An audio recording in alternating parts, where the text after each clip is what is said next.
Welcome है आपका मेरे YouTube चैनल में मैथमेटिक्स फैक्ट्री। देखिए, अब जो स्टूडेंट्स हैं न्यू सेशन स्टार्ट हो रहा है। बच्चे जो है प्रमोट हो गए 10th से 11th के अंदर गए हैं। टॉपिक उन्हें पता नहीं है कि अभी हमें क्या पढ़ना है, तो उसी के लिए जो है हम एक सीरीज लॉन्च कर रहे हैं, हमारा फाउंडेशन बैच, जिसके अंदर क्या है कि हम आपको 11th एंड 12th का हर एक टॉपिक पूरा डीपली जो है यहाँ पर डिस्कस करेंगे। मैथमेटिक्स का IIT मेंस के लेवल से स्टार्ट करके एडवांस तक आपको पहुंचाऊंगा।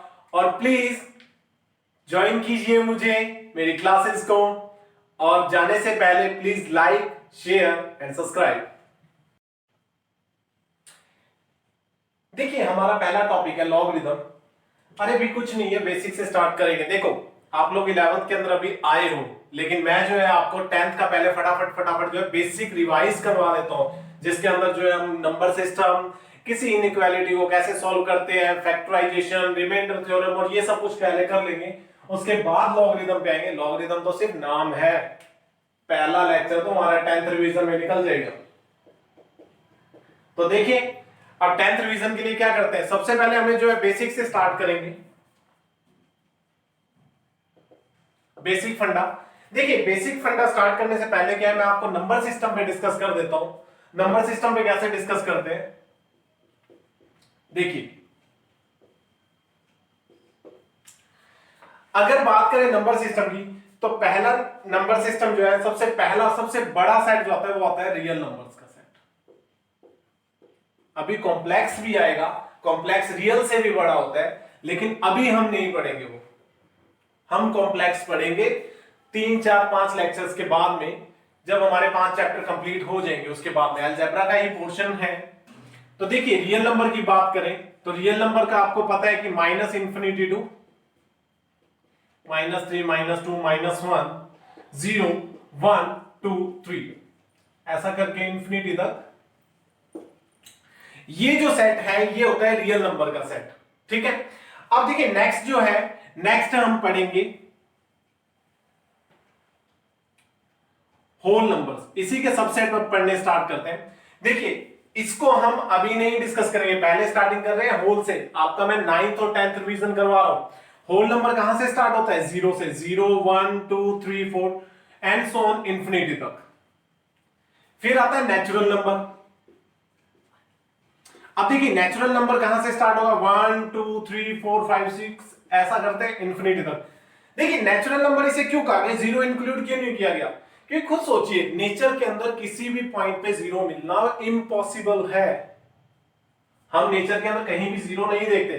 क्या आपने कहीं सुना है, अरे भैया तेरा वेट जीरो है, हाँ भैया वहां ग्रेविटी जीरो है, ऐसा कभी नहीं होता। तो देखिए, इसलिए जो नेचुरल नंबर्स है वहां हमने क्या किया, जीरो को एक्सक्लूड कर दिया। होल नंबर क्या हुआ, होल का मतलब पूरा। तो देखिए, होल के अंदर हमने जीरो इंक्लूड कर लिया। अब उसके बाद चलते हैं इंटीजर्स पर। अब इंटीजर्स कैसे होते हैं, इंटीजर्स होते हैं ऐसे ही। देखिए, negative -3 -2 -1 0 1 2 3 and so on infinity. देखिए, इंटीजर में डेसिमल टाइप नहीं आएगा। इंटीजर का मतलब है कि पूरा पूरा पूरा पूरा आपको एक वैल्यू होगी, डेसिमल नहीं होगा। ठीक है, अब उसके बाद आता है रैशनल नंबर।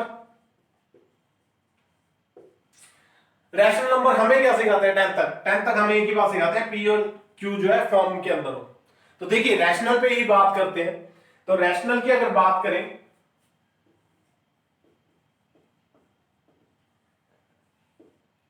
तो सबसे पहले पी अपॉन क्यू के अंदर जो है फॉर्म के अंदर होना चाहिए।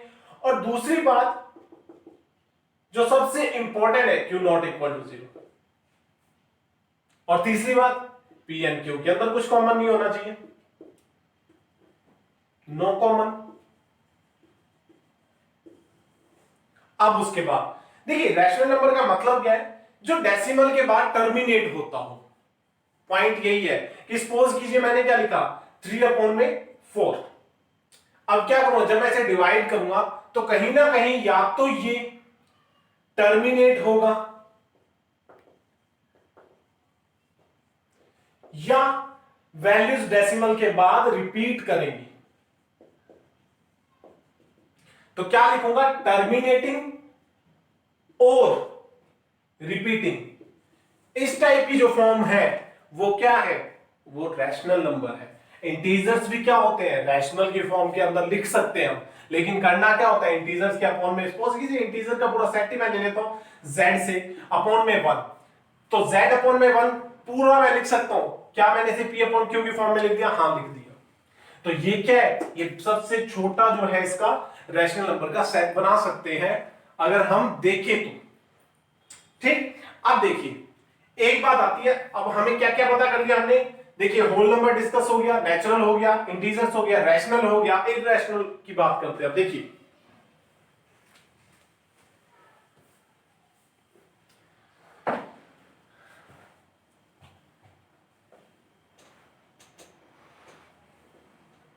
अब इरैशनल की बात करते हैं। देखिए इरैशनल का मतलब क्या है, नाइदर टर्मिनेटिंग नॉट रिपीटिंग, कि भैया होगा तो भी अपन क्यू की फॉर्म में, क्योंकि आपने भी खुद सुना है क्या होता है कि जब भी आप एक रूट के अंदर प्राइम नंबर देखते हो तो आपके दिमाग में एक ही बात आती है कि भैया ये एक इरैशनल नंबर है। आपने 10th के अंदर प्रूव भी किया होगा, √3, √5, √7, √11, √13, इस टाइप के जितने भी नंबर्स हैं वो कैसे हैं, इरैशनल नंबर है। प्रूव करने का आपको तरीका पता ही है, P अपॉन Q लीजिए और फिर इस कंडीशन के थ्रू आप उसे प्रूव करते हो कि P एंड Q में कुछ ना कुछ कॉमन आ गया, तो वो जो है एक इरैशनल नंबर बन गया। ठीक है, तो यहां इसकी सबसे बड़ी खासियत क्या है, नाइदर टर्मिनेटिंग नॉन रिपीटिंग। ठीक, और एक बेसिक एग्जांपल देखते हैं, जो सबसे खास एग्जांपल है, क्या तो स्पेशल केस है। अब स्पेशल केस कैसे देखो, मुझे एक ही बात आएगी दिमाग के अंदर,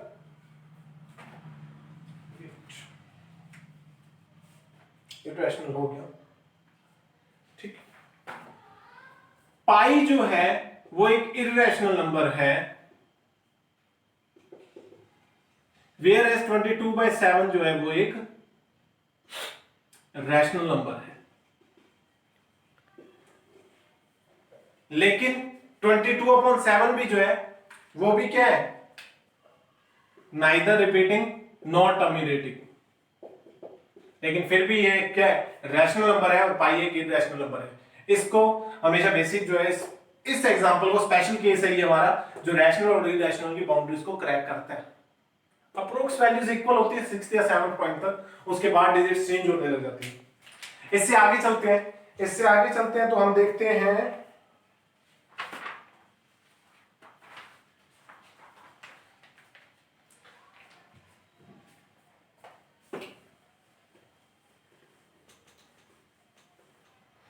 इसके बाद जो है अब शुरू होते हैं प्राइम नंबर। अब प्राइम नंबर कैसे हैं, देखिए प्राइम नंबर का मतलब वही जो खुद से या 1 से डिवाइड होते हैं। ठीक है, तो ऐसे कौन कौन से नंबर है, 2, 3, 5, 7, 11, 13 एंड सो ऑन, इस टाइप के। याद रखना भैया, ये जो 2 है वो क्या है, सबसे छोटा और इकलौता इवन प्राइम नंबर है। ठीक है, तो 2 के लिए क्या एक अच्छी बात बोलोगे आप लोग, ये क्या है, इकलौता इवन प्राइम है। ठीक है, अब देखिए नेक्स्ट,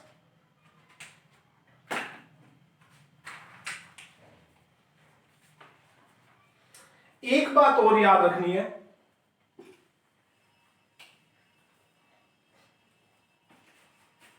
प्राइम के बाद, देखिए प्राइम के बाद आप जो है एक रिलेशन होता है रैशनल और इरैशनल के अंदर। क्या रिलेशन होता है,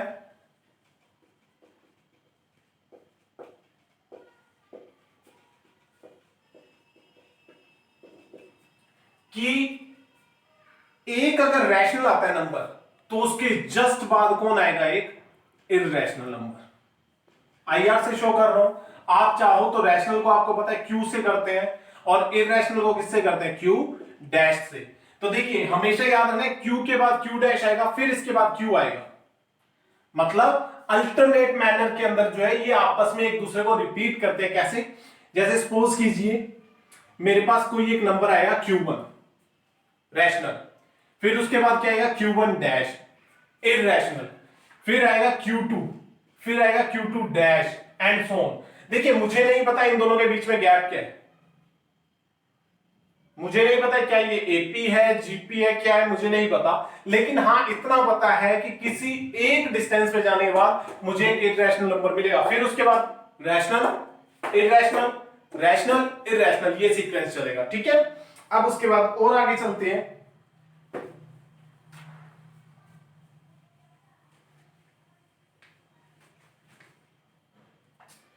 देखिए अब अपने सीखते हैं पाई की वैल्यू निकालनी।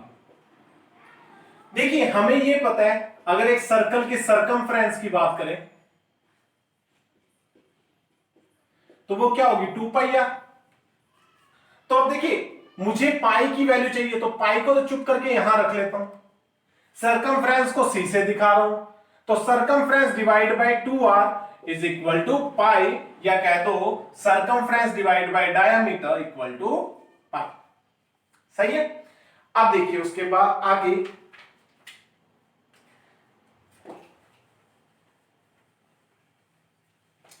देखिए, अब उसके बाद आगे बात करें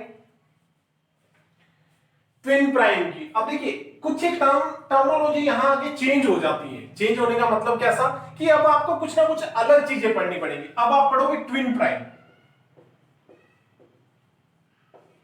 अब ट्विन प्राइम के अंदर क्या पढ़ोगे कि ऐसे प्राइम नंबर्स का पेयर जिनका गैप सेम हो, जैसा आप 3,5 लीजिए, कितने का गैप आए 2 का।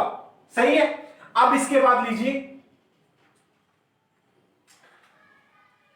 2,5 5,7, देखिए फिर से कितने का आया 2 का गैप, और फिर उसके बाद लीजिए 11,13, मतलब ऐसे पेयर जिनके बीच में क्या चले डिफरेंस सेम चले, वो क्या है एक दूसरे ट्विन प्राइम है। तो मतलब यहां 3 5 का ट्विन प्राइम, 5 3 का ट्विन प्राइम। सही है। अब उससे आगे चलते हैं। अब आता है को प्राइम।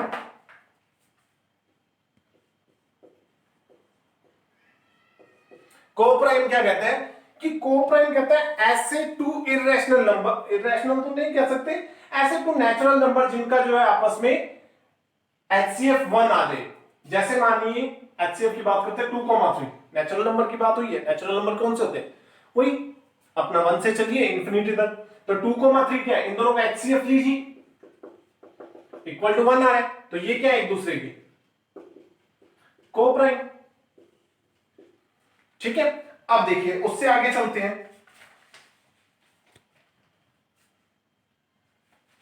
हाँ एक और नोट जो है डाल के लिख लीजिए कि एवरी कॉन्जिक्यूटिव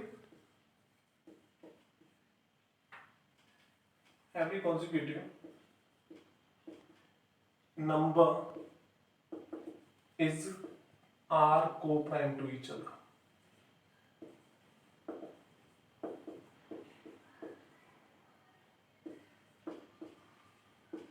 कॉन्जिक्यूटिव कैसे को-प्राइम टू ईच अदर होंगे, 1,2 देखिए, 2,3 देखिए, 3,4 देखिए, 4,5 5,6 6,7। आप इनके HCF लेके देख लीजिए क्या आएगा, हमेशा आपस में HCF 1 ही आएगा, तो ये क्या है एक दूसरे को-प्राइम है। बेसिक सी बात। अब उसके बाद और आगे चलते हैं। हाँ देखिए अब अपने डिस्कशन करते हैं रैशनल और इरैशनल के अंदर अगर हम ऑपरेशन अप्लाई करते हैं। ऑपरेशन कैसे, सपोज कीजिए मैंने 2 रैशनल नंबर्स को आपस में ऐड कर दिया, 2 रैशनल नंबर को आपस में डिवाइड कर दिया, 2 रैशनल नंबर को आपस में क्या है सब्ट्रैक्ट कर दिया, तो क्या आएंगे मेरे पास। अब देखिए वही बात करते हैं।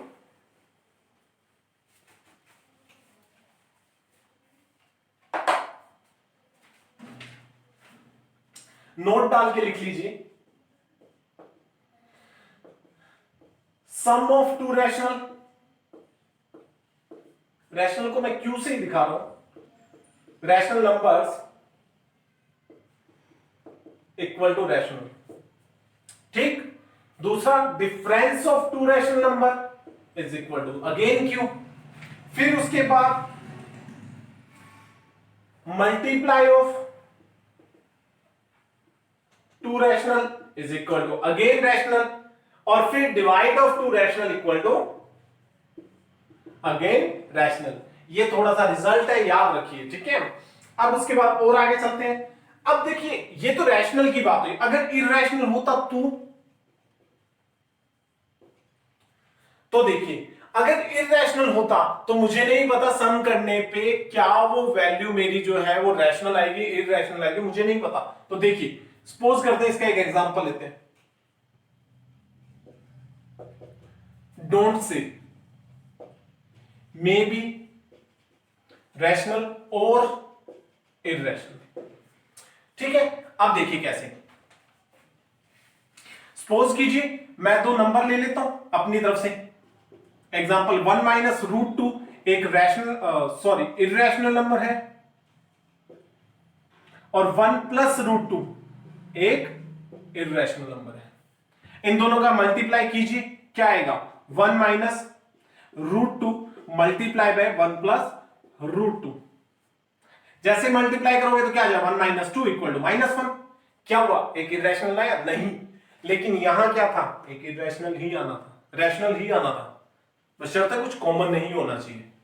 ठीक है, अब देखिए नेक्स्ट, अगर इन दोनों को ऐड करते हैं, ये तो चलो मल्टीप्लाई हुआ, ऐड करते तो अब देखिए ऐड करने पे फिर क्या होता? रूट टू से रूट टू कैंसिल हो जाता, फिर कितना आता? 2 आता। फिर से क्या हुआ? एक रैशनल नंबर है। तो जरूरी नहीं है कि वो आप मल्टीप्लाई करते हो तो इरैशनल है, या प्लस करते हो तो एक इरैशनल है, नहीं। ठीक है, अब उसके बाद और आगे चलते हैं। देखिए प्लीज कॉपी पेन लेके नोट करते रहिए, ये हमारा बेसिक है, ये पूरी आईआईटी के अंदर काम आना है, 11th 12th के अंदर काम आना है, अभी जितना भी बेसिक हम पढ़ेंगे। अब देखिए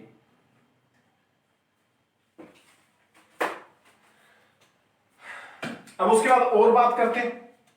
अब आपको सिखाते हैं एचसीएफ एंड एलसीएम।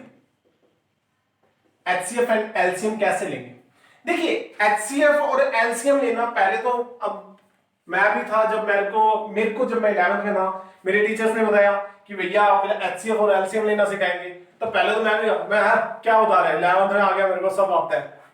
लेकिन नहीं, कहीं ना कहीं ये चीजें रिपीट या रिकॉल होनी चाहिए, क्योंकि कभी कभी छोटी छोटी मिस्टेक्स भी ब्लंडर बना देती है, समझ रहे हैं ना? तो देखिए अब एचसीएफ की बात करते हैं। सबसे पहले देखिए एचसीएफ का मतलब क्या है? हाईएस्ट कॉमन फैक्टर, सही है। अब देखिए हाईएस्ट कॉमन फैक्टर कैसे? सपोज कीजिए मेरे पास 3 नंबर का एलसीएम लेना है मैंने, सॉरी एचसीएफ। अब कहता है कि एचसीएफ फाइंड करो इन तीनों नंबर का। तो इन तीनों नंबर में देख लेंगे कि तीनों में क्या कॉमन आ रहा है। अब देखिए तीनों में कैसे कॉमन आएगा? देखिए यहां से कितना कॉमन आया? 3। ये कितने का फैक्टर बना? 3 मल्टीप्लाई 3। और ये कितने का फैक्टर बना? मैं प्राइम फैक्टर के अंदर तोड़ रहा हूं, 3 मल्टीप्लाई 2 मल्टीप्लाई 3। अगेन करके देख लीजिए। तो इनके अंदर से अब कॉमन क्या आया? सभी में एक ही टर्म कॉमन होनी चाहिए, तो मेरे को तो बस एक लास्ट 3 दिख रहा है, तो इसका एचसीएफ क्या होगा? 3। अरे मर्जी है, जो मर्जी 3 ले लेता, कहीं कुछ होते हैं सर ये पहले वाला 3 क्यों लिया, बाद वाला क्यों नहीं लिया? तो प्लीज ऐसे आइंस्टाइन मत बनना, नहीं तो मजे लिए जाएंगे। ठीक है, तो देखिए तो ये 3 मल्टीप्लाई 3 3 मल्टीप्लाई 2 मल्टीप्लाई 3, तो बस जो कॉमन था हाईएस्ट कॉमन फैक्टर वो निकाल दिया। एलसीएम जो है अब कैसे करते हैं?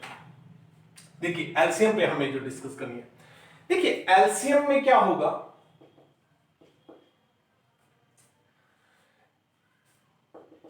Largest common multiple. ठीक है, तो देखिए इसके अंदर क्या करेंगे? सपोज कीजिए कि हमें जो है 3 और 9, इसका क्या करना है?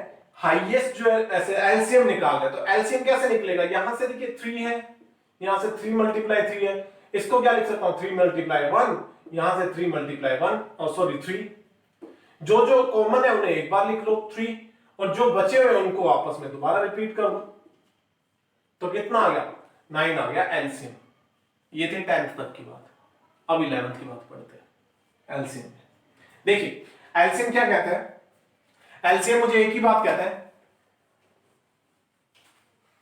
एलसीएम के लिए मैं एक ही बात चलाता हूं, भाई बड़े। अब आप लोग कहोगे वो कैसे सर? तो देखो एलसीएम क्या कहता है या तो आप रैशनल कोमा रैशनल का ले सकते हो या इरेशनल कोमा इरेशनल का ले सकते हो। कहता है ऐसा गुना मत कर देना कि रैशनल और इरेशनल को उठा के इकट्ठा बिठा दिया और कहा कि भैया एलसीएम लेके दिखा। तब वो खुद कोई भी होगा ना जब आपको देखेगा मैथमेटिशियन तो वो ये कहेगा अरे भैया कौन से टीचर से पढ़ के आए हो। तो प्लीज ऐसा मत करना। अब देखो 3 क्या है एक रैशनल नंबर, कोमा पाई क्या है एक इरेशनल नंबर। अगर कभी ऐसा कहते हैं एग्जांपल लेते हैं हम तो ये क्या होगा? नॉट पॉसिबल भैया। आप सीधा कहोगे भाई भाई, ये तो भाई भाई है ही नहीं, सेम सेम होना चाहिए। अब ये सेम सेम है नहीं। अब देखिए एक और सपोज कीजिए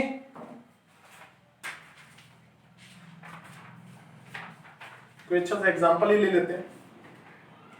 हाँ देखिए, अब देखिए 3 पाई कोमा पाई स्क्वायर का एलसीएम ले।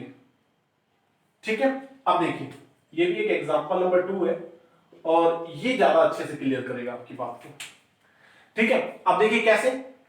मैंने कहा 3 पाई कोमा पाई स्क्वायर का मुझे एलसीएम लेना है तो मेरे दिमाग में क्या है? वही अरे सर जी ने सिखाया था अभी फैक्टर में तोड़ दो। तो मैंने कहा चलो तोड़ो भैया। तो मैंने कहा ये बन गया 3 पाई कोमा ये क्या बन गया? पाई मल्टीप्लाई पाई। चलो पाई पाई तो कॉमन आ गया। अब 3 और पाई का क्या करें? एलसीएम आ सकता है? कभी नहीं आ सकता।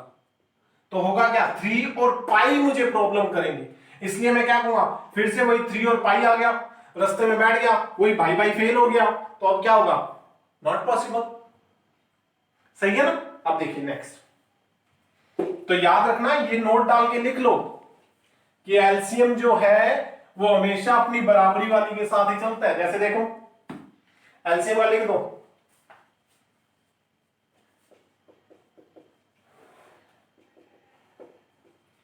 we always find LCM of same quantity या कह दो कि same types of algebraic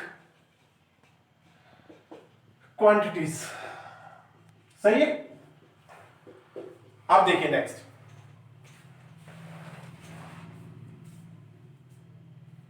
ये तो आपने कर लिया होगा। अब देखिए नेक्स्ट इससे आगे। हाँ एक फॉर्मूला और बताना था। देखिए कहता है कि सपोज कीजिए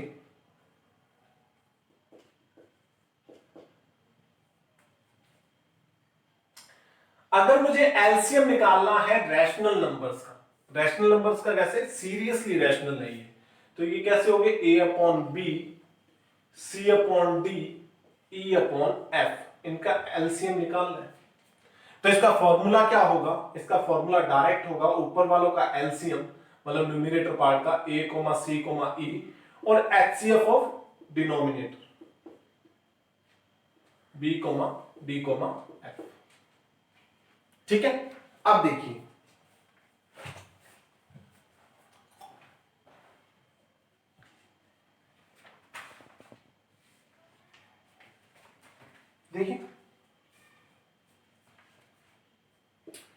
सपोज कीजिए एक एग्जांपल ले लेते हैं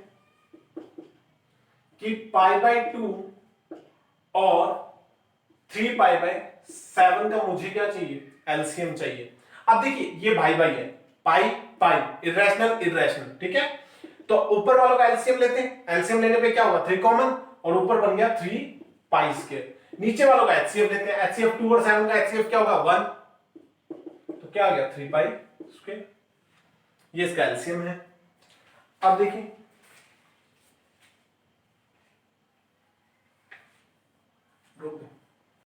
अब रिमाइंडर थ्योरम देखते हैं। देखिए रिमाइंडर थ्योरम हमें क्या कहती है? अब जो हमें पढ़ना है, अब रिमाइंडर थ्योरम के बारे में पढ़ना है। देखिए रिमाइंडर थ्योरम क्या कहते हैं? कहते हैं लेट कीजिए हमारे पास एक पॉलिनोमियल है, कैसा? px टाइप का, इक्वल टू 0 हो गया तो वो एक पॉलिनोमियल इक्वेशन बन जाएगा। अभी ये एक पॉलिनोमियल है, ये एक फंक्शन है। जैसे इक्वल टू 0 लगा दिया तब क्या होगा? एक पॉलिनोमियल इक्वेशन बन जाएगी। ठीक है, तो अब देखिए मैंने कहा कि इसे मैंने डिवाइड किया x माइनस ए से, ठीक है, तो कहता है रिमाइंडर क्या होगा, वही 10th वाला तरीका कि भैया x माइनस ए को किसके इक्वल रखो, 0 के इक्वल रखो, तो रख दो x minus A equal to 0। जैसे मैंने x minus A equal to 0 रखा, ये देखो x minus A equal to 0, A को उठाकर उस तरफ ले गया, x इक्वल टू ए। अब कुछ मत करो, x की जगह जगह a पुट कर दो इसके अंदर, तो p a जो है आपका जो आएगा वो क्या आएगा, रिमाइंडर।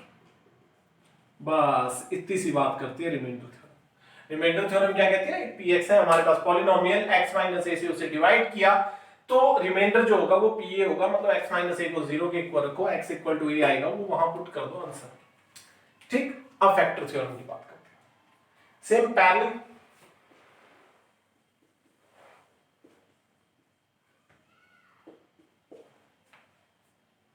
देखिए फैक्टर थ्योरम क्या कहती है, मुझे कहती है कि लेट कीजिए कि मेरे पास px एक पॉलिनोमियल है और x माइनस ए उसका एक फैक्टर है। देखिए वहां मैंने pa के इक्वल 0 नहीं लिखा, x minus A equal to, अगर इसका एक फैक्टर है तो x इक्वल टू ए जैसे ही मैं पुट करूंगा तो pa इक्वल टू क्या आएगा, 0। मतलब पूरी इक्वेशन वो क्या करेगी, x इक्वल टू ए पर ये पूरी इक्वेशन 0 बन जाएगी। इसका ज्योमेट्रिकल मीन जो है हम देखेंगे क्वाड्रेटिक इक्वेशन के अंदर, जहां मैं अलग अलग कर्व्स आपको डिनोट करवाऊंगा और वहां पर जो है मैं आपको इसका ज्योमेट्रिक मीनिंग बताऊंगा कि वर्टेक्स, और वहां जो है कैसे वहां पर वर्टेक्स निकलता है किसी पॉलिनोमियल का, और कैसे जो है एक क्वाड्रेटिक इक्वेशन का, और कैसे जो है उसकी रेंज वगैरह पता लगती है। देखिए नेक्स्ट,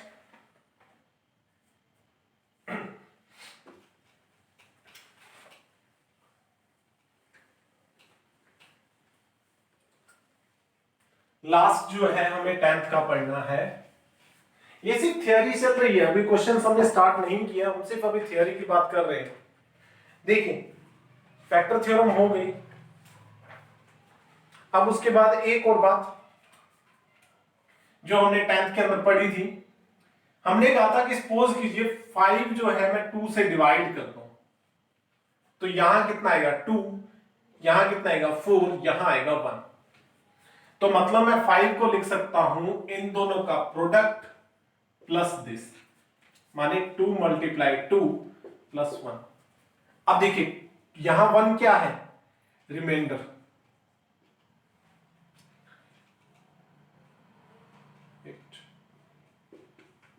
रिमाइंडर, ठीक है। और देखिए अब यहां 2 क्या है, 2 से हमने डिवाइड किया, तो ये 2 क्या है, डिवाइजर।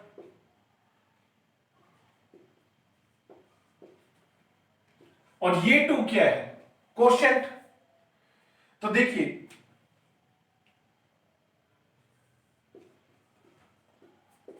इक्वल टू, ये क्या है, डिविडेंड। तो ये एक और हमें जो है फॉर्मूला, या कह दो कि एक बात याद रखनी है कि डिविडेंड जो होता है वो इक्वल टू होता है quotient multiply divisor plus remainder. वो मैंने आपको करके दिखा दिया। एक लास्ट रूल जो है हम यहां पढ़ेंगे,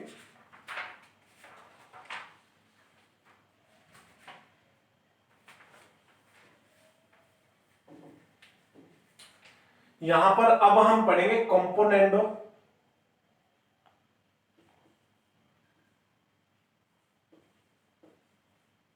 डिविडेंडो।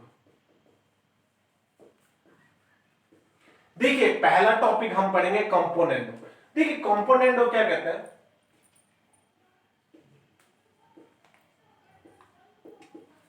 कंपोनेंडो कहते हैं,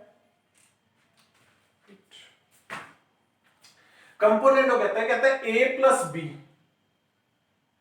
इक्वल टू है मेरे पास कोई नंबर सी प्लस डी, दोनों तरफ क्या कीजिए, प्लस कर दीजिए 1। तो जैसे मैं प्लस करूंगा 1, सी प्लस डी प्लस 1, तो अब देखिए ये क्या हो जाएगा, A plus B upon B equal to आ जाएगा C plus D upon D. सही है। तो अब देखिए चाहो तो इसको इधर उधर शिफ्ट कर दो, वरना मत करो, तो इसको इक्वेशन नंबर 1 लेट करके छोड़। ठीक, अब देखिए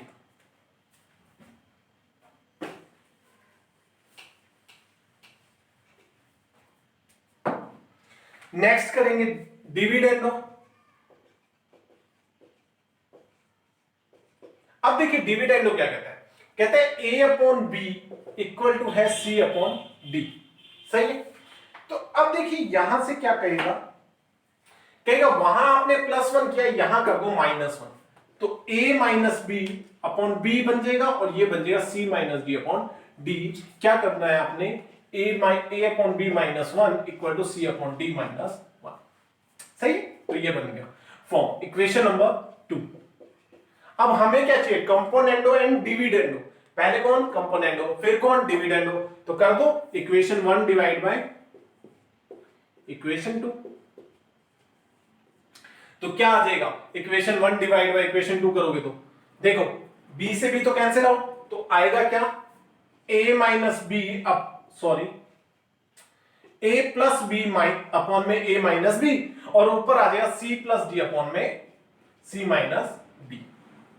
ये रहा हमारा कंपोनेंट ऑफ डिविडेंडो। तो देखिए हमारा 10th तक का जो है बैकअप अप्रोक्स कंप्लीट हो गया है। अगर कुछ बाकी है तो हम नेक्स्ट चैप्टर लेक्चर के अंदर देखेंगे। तो प्लीज वीडियो को लाइक कीजिए, शेयर कीजिए, सब्सक्राइब कीजिए। Thank you.